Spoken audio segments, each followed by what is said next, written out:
बिस्मिल्लाहिर्रहमानिर्रहीम। अस्सलाम वालेकुम गाइस, कैसे हैं आप लोग। उम्मीद है आप लोग खैरियत से होंगे और हमारी इस जर्नी को एंजॉय कर रहे होंगे। तो जनाब, आप लोग जानते हैं कि हमने चैप्टर नंबर 1 स्टार्ट किया हुआ है, states of matter and face changes, और इसका आज हमने लास्ट टॉपिक पढ़ना है। सबसे पहले हम अपना टॉपिक स्टार्ट करते हैं सैचुरेटेड एंड अनसैचुरेटेड सॉल्यूशन से। सैचुरेटेड सॉल्यूशन की अगर हम डेफिनेशन देखें तो वो है maximum amount of solute dissolved in particular amount of solvent at particular temperature. अब यहाँ पर 3 चीज़ें याद रखने वाली हैं। सबसे पहली बात तो ये कि सोल्यूट जिसको हम सॉल्वेंट में डिज़ोल्व कर रहे हैं वो जब मैक्सिमम लिमिट तक पहुँच जाएगा, यानी कि मज़ीद हम सोल्यूट ऐड करें तो सॉल्वेंट उसको डिज़ोल्व ना कर सके, उसको हम कहते हैं मैक्सिमम अमाउंट। तो जो सोल्यूट की मैक्सिमम अमाउंट जब डिज़ोल्व हो जाएगी किसी सॉल्वेंट में पर्टिकुलर टेम्परेचर पर, तो उसको हम कहते हैं सैचुरेटेड सॉल्यूशन। अब यहाँ पे जो लिखा हुआ है पर्टिकुलर अमाउंट ऑफ सॉल्वेंट, ये दूसरी बात है जिसको आप लोगों ने याद रखना है। इसका ये मतलब है कि अगर हम सॉल्वेंट की अमाउंट उतनी ही रखें, जाहिर है कि सॉल्वेंट की अमाउंट अगर हम ज़्यादा कर देंगे तो और सोल्यूट डिज़ोल्व हो सकेगा। और पर्टिकुलर टेम्परेचर का मतलब है कि टेम्परेचर हम उतना ही रखें। इसको हम एक एग्जांपल से समझते हैं। एक बीकर है हमारे पास जिसमें वाटर है 100 ग्राम या फिर 100 ml।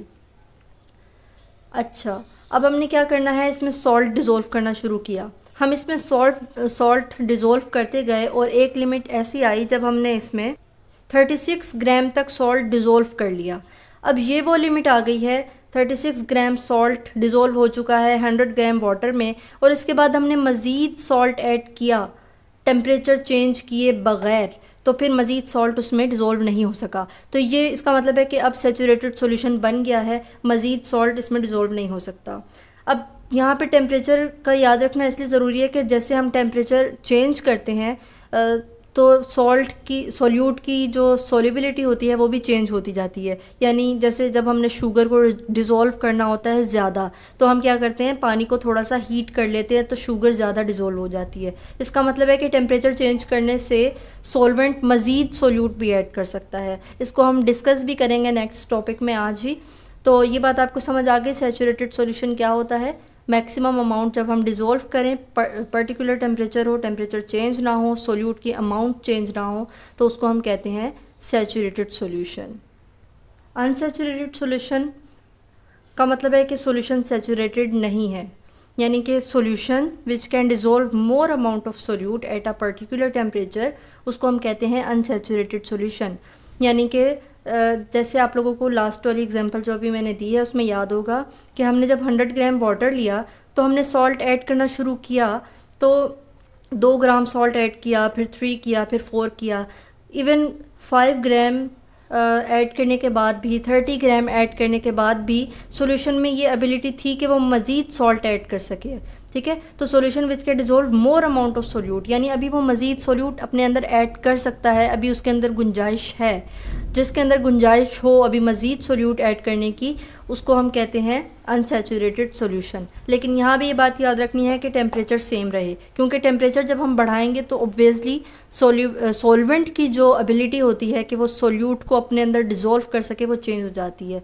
इसलिए आप लोगों ने याद रखना है अनसैचुरेटेड सॉल्यूशन जिसमें अभी गुंजाइश बाकी हो, और सैचुरेटेड सॉल्यूशन वो जिसमें गुंजाइश मज़ीद ना बाकी हो, मज़ीद सोल्यूट ना ऐड हो सके। यहाँ तो कोई कन्फ्यूजन। मूव करते हैं हम अपने नेक्स्ट टॉपिक पे। अगर कोई भी क्वेश्चन है तो आप लोग कमेंट करके पूछ लीजिए। नेक्स्ट टॉपिक है effect of temperature on solubility of solutes. जब हम सोल्यूट को सोल्यूबल करते हैं, डिज़ोल्व करते हैं किसी सॉल्वेंट में, और उसके बाद टेम्परेचर ज़्यादा या कम करते हैं तो सोल्युबिलिटी पर क्या इफ़ेक्ट होता है, अब हमने ये डिस्कस करना है। सबसे पहले हम देखते हैं सोल्युबिलिटी बेसिकली क्या है। इसकी डेफिनेशन आप लोगों ने याद रखनी है शॉर्ट क्वेश्चन के लिए विद वन एग्जांपल। सोल्युबिलिटी क्या है, बेसिकली अमाउंट ऑफ सोल्यूट, के सोल्यूट की कितनी अमाउंट 100 ग्राम सॉल्वेंट में डिज़ोल्व हो सकती है eight particular temperature. Temperature change नहीं करना, ठीक है, पर्टिकुलर टेम्परेचर पे। यहाँ तक क्लियर।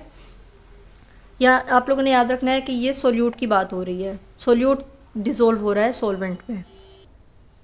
अच्छा, अब टेम्परेचर जब हम इंक्रीज़ करते हैं, बढ़ाते हैं, जैसे मैंने आपको एक एग्जांपल दी थी कि जब हम शुगर को डिज़ोल्व करते हैं और एक अच्छी खासी अमाउंट डिज़ोल्व कर चुके होते हैं वाटर में, उसके बाद हमें मज़ीद शुगर अगर डिज़ोल्व करनी हो तो हम क्या करते हैं, हम हीट करते हैं उसको। तो अब यहाँ पे हम देखेंगे कि अगर हम टेम्परेचर इंक्रीज़ कर रहे हैं तो आखिर सॉल्युबिलिटी पर क्या इफ़ेक्ट हो रहा है। ठीक है, तो सॉल्युबिलिटी 3 तरह से बढ़ती है। टेम्परेचर के बढ़ने के साथ सॉल्युबिलिटी बढ़ती है, जैसे कि शुगर के केस में होता है। टेम्परेचर के इंक्रीज़ होने के साथ सॉल्युबिलिटी डिक्रीज़ होती है, जैसा कि कैल्शियम हाइड्रोक्साइड हो गया।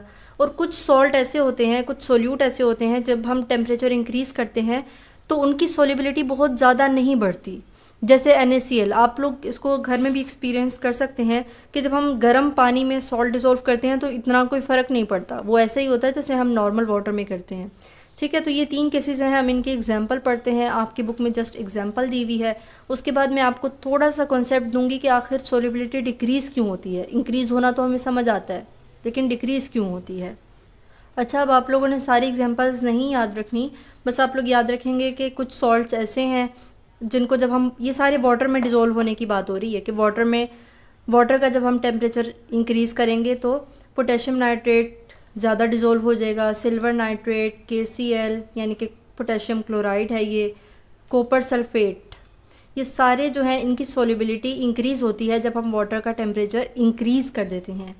कुछ सॉल्ट्स ऐसे हैं, for example calcium carbamate, CaCrO4 इसका फॉर्मूला है, कैल्शियम हाइड्रोक्साइड और गैसेस, जब हम इनको वाटर में डिज़ोल्व करते हैं और वाटर का टेम्परेचर ज़्यादा कर देते हैं तो ये कम सोल्यूबल हो जाते हैं। यानी कम सोल्यूबल होने का मतलब है कि हमने जो अमाउंट इनकी डिज़ोल्व की होती है ना, जब हम वाटर का टेम्परेचर इंक्रीज़ करते हैं तो वो बॉटम पे आकर बैठ जाते हैं, दोबारा से क्रिस्टल फॉर्म में आ जाते हैं, सॉलिड फॉर्म में आ जाते हैं और नीचे वाटर के बॉटम में बैठ जाती हैं। कुछ सॉल्ट्स ऐसी होती हैं जिनका टेम्परेचर, जब हम वाटर का टेम्परेचर इंक्रीज़ करें तो उनकी सॉल्युबिलिटी सेम रहती है, ऑलमोस्ट सेम रहती है, यानी बहुत माइनर सा फ़र्क आता है, वो जैसे कि NaCl टेबल सॉल्ट। जो सॉल्ट्स वाटर के टेम्परेचर इंक्रीज़ होने के साथ उनकी सॉल्युबिलिटी बढ़ती है, एक्चुअली क्या होता है कि वो रिएक्शन जो होता है वो एंडोथर्मिक होता है। एंडोथर्मिक का मतलब है, एंडो से आपने याद रखना है, एंडो मतलब अंदर, ठीक है, और थर्म मतलब हीट।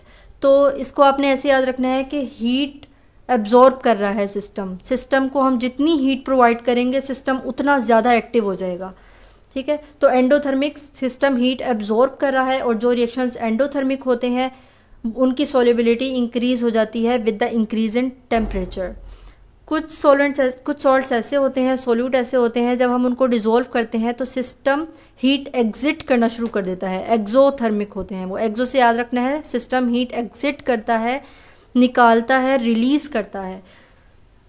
ठीक है, तो आप लोग याद रखेंगे कि जो रिएक्शंस जब हम सॉल्ट को वाटर में डिज़ोल्व करें और ये सिस्टम खुद ब खुद हीटअप होना शुरू हो जाए तो क्या होगा, हमें मज़ीद उसको हीट प्रोवाइड करना फ़ायदेमंद नहीं होगा, बल्कि मज़ीद हीट प्रोवाइड करने से उसकी सॉल्युबिलिटी डिक्रीज़ हो जाएगी। ठीक है, जैसे आप लोग ईज़िली अवेलेबल होता है हमारे पास सोडियम हाइड्रोक्साइड, जब हम उसको वाटर में डिज़ोल्व करते हैं ना तो आप लोगों को लगेगा कि बीकर हीट अप हो रहा है। तो ऐसे जो सॉल्यूशंस हैं, ऐसे जो रिएक्शंस हैं, उनको मज़ीद हम हीट प्रोवाइड नहीं करेंगे वरना सॉल्युबिलिटी डिक्रीज़ होती जाएगी। क्या ये कॉन्सेप्ट क्लियर हो गया? सॉल्युबिलिटी इंक्रीज़ क्यों हो रही है, डिक्रीज़ क्यों हो रही है, ये कौन से रिएक्शन है, एंडोथर्मिक है या एक्सोथर्मिक है। मज़ीद हम एंडो और एक्सो को नेक्स्ट वीडियो में भी इंशाल्लाह डिस्कस करेंगे। और लेकिन अभी भी आपका अगर कोई क्वेश्चन हो तो उसको क्लियर किए बगैर आगे नहीं बढ़े। हमारा यहाँ पर चैप्टर नंबर 1 कंप्लीट होता है और हमारे जो प्लेलिस्ट है वो आपको चैनल पे मिल जाएगी, आप लोग वो देखिए, इंशाल्लाह आपको हेल्पफुल रहेगी। और अगर आपका कोई भी क्वेश्चन है तो आप ज़रूर कमेंट करें, इंशाल्लाह वो हम सॉल्व किए बगैर नेक्स्ट नहीं बढ़ेंगे। ठीक है, तो ख्याल रखिएगा अपना और मिलते हैं नेक्स्ट वीडियो में। अल्लाह हाफिज़।